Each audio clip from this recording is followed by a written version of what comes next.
Hey everyone, welcome back to Old Guy Firewood. My name is Dick, and I really appreciate you being here, each and every one of you. Got some things going on in the woodyard today. The weather's beautiful, finally. We've had temperatures in the 20s overnight and 30s during the day for the last week or so. And right now it's in the 40s and it's around, I don't know, approaching noontime on Saturday. But Monday, we're going to be back down in the teens, and I don't think we're going to get above freezing on Monday. So, weather's up and down, which is kind of typical for North Carolina this time of year. But a few things I want to talk about today. One is a new project that I've started building I'm going to call it a wind tunnel for drying firewood, and talk about that a little bit. And then we've got some poplar logs that I want to split up and get drying, because that stuff dries pretty quick, and something I can mix in with my bundle wood for this winter. So stick with me and I'll show you what we're looking at.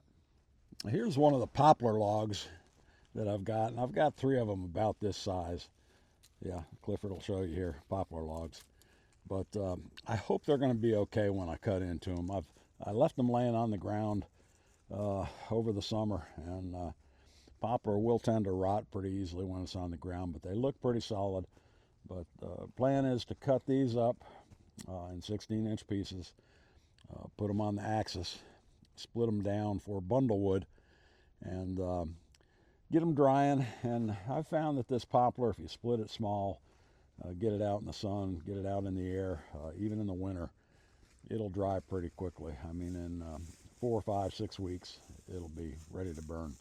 So we've got that going on. And then the other big thing that I've started, and I really want your input on this. I watched Phil and Karen at Allen Family Firewood a few months ago when they built their greenhouse. And then I watched Adam at Hometown Acres recently when he built his greenhouse and started drying wood. And I've always been a proponent of really air movement being more important than temperature. So I've decided I'm going to go ahead and I got this Vivor greenhouse kit. It was on sale, Black Friday deal for about $70. It's 6 feet by 15 feet by I think 6.5 feet tall. And Jose and I worked putting this thing together the other day. We got the framework up, and I need to go ahead and put the cover on now, but I'm going to wait until I have some help to do that. Maybe one of my sons or Jose when he's back to work next week. But at any rate, my idea is this, and as I said, I've always felt that air movement and wind was more important than heat. So what I'm going to do is I can fit 3 IBC totes in here, and I've put a heavy-duty tarp here down on the ground to try to eliminate any moisture coming up through the soil. But I can put 3 totes in there, and my idea is to have a constant airflow through this thing 24/7 for 4 weeks, 5 weeks, 6 weeks, whatever it takes, and see if it has a real drying effect. And I think it will, but we'll see. Let me know what you think. And the other thing that I'd like your input on is how you think I should move air through this thing. And my thoughts are that I probably want to have a positive pressure inside this. It'll be closed on the far end down here, and up here on this end is a zipper opening. I'm thinking about putting a fan up in this end, which will be blowing air across the IBC totes, or blowing air into the greenhouse. And down at the other closed end here, probably have an exhaust fan. And I think I would mount it a little bit, probably 2/3 of the way up on this back wall, since moist air tends to be lighter and goes up. But I'm debating whether I could just put a one fan down there and just draw air in, or one fan up here with just vents at the other end and just blow air through. But again, I'm kind of thinking I'll have a vent fan down in the far end, a fan at this end blowing air in, and probably a little bit larger fan on this end, so that the cubic feet per minute that I'm putting into the greenhouse is more than what I'm pulling out. So I will kind of maintain a positive air pressure in there. But that's my plan. What do you think? Do you think it will work? Do you have any better suggestions for moving air through this thing? You know, it'll generate some heat even in the winter with the sun. We'll get some of the greenhouse effect, but the main thing I'm trying to do is dry wood quicker with just constant airflow. Basically, you know, be equating it to constant wind, having it out in a windy area all the time. So let me know what you think about that, and in future videos, probably the next one that comes out, hopefully I'll have this cover on here, have some fans in here, we'll get some wood in here and we'll try it. And I'm just going to run them 24 hours a day. I figure 50-watt fans is about all it's going to take, and you're looking at, you know, less than $15 a month electricity to keep that constant airflow. So we're going to try it, and we'll make weekly checks on humidity or the moisture content in the wood. We'll check it when we put them in. We'll check them every week, and we'll see if we're making any progress. For now, let's get back to this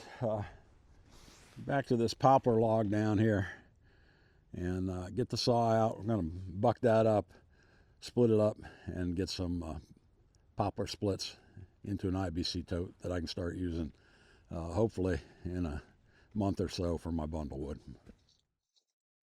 Well, Dan, back 40 firewood. I'm going to show you how Escobar in the cold starts.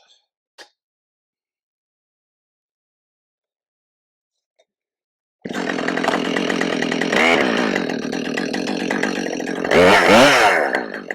what I'm talking about.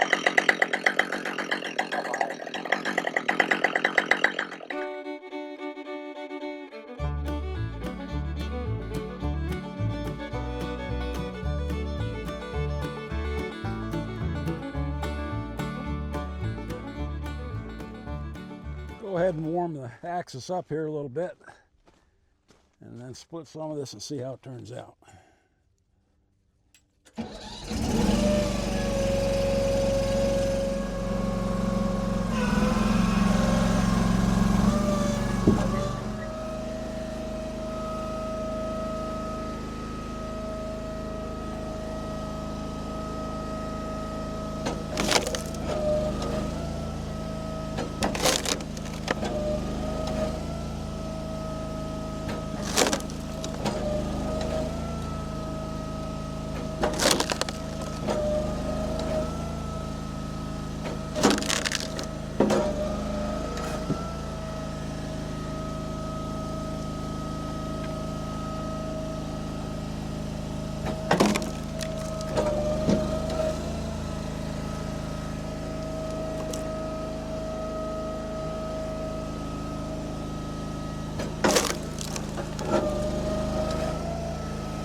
3 rounds out of that poplar log. I've got, let me see, 1, 2, 3, 4 more left. Let me show you what we got out of those 3 rounds.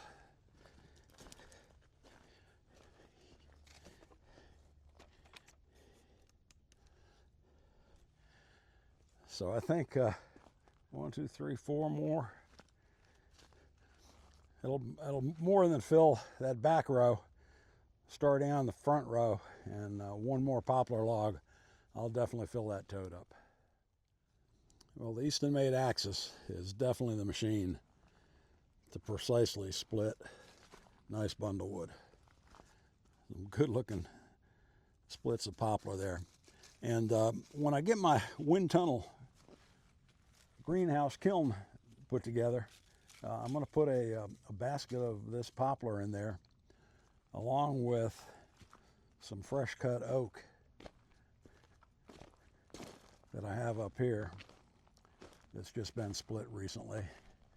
And I've got a tote of cherry too that I'm going to put in there. So I'm going to put some cherry, some oak, and some poplar, and we'll see how they dry and how they dry differently. But this is what I'm really anxious to get done. Get some wood in here, get the fans going, and see how it does. And you might say, man, it's so small, you can only put 3 totes in there. Well, I realize that, but as I say, it was a heck of a deal for 70 bucks, and it's more of an experiment, proof of concept, I guess, and we'll see if it works. I could add more of this size, or I could go with a bigger one like Adam at Hometown Acres has done. And you know, if I could get to where I could dry, I can dry probably a cord in this one if I stack the totes up. If I got to where I could dry 3 cords at a time in a 6-week period, that would pretty much take care of my bundle wood.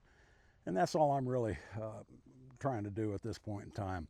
My bulk wood sales for this year, dry wood's gone. Everything that I'm going to be cutting from now on is going to be green wood. I'll sell some green wood and advertise it as such, make sure everybody knows what they're getting, but I won't have dry bulk wood until sometime next year. Well, I think that'll about do it for today's video. I hope you enjoyed watching that, and I'm really looking forward to some comments from you on the wind tunnel greenhouse drying project. If you think it's going to work, how quickly you think it might work, and any ideas you have or recommendations that you have in terms of where to place fans, and you know, just ventilate, push and ventilate, just push air in and have vents on the other end, where to place them in terms of height. What do you think? Let me know, and we'll see on the next video. I hope to have it up and running, and we'll check it weekly and see what kind of results we get. But if you like this sort of thing, please go ahead and hit that like button. Give me that thumbs up. Subscribe if you're not subscribed. Share it with a friend. Leave a comment down below, please. And all those things help the channel. And as I always say at the end of all my videos, the best advice I can give you at this point is to keep moving. So keep moving until the next one, and we'll see you then. Thanks for watching.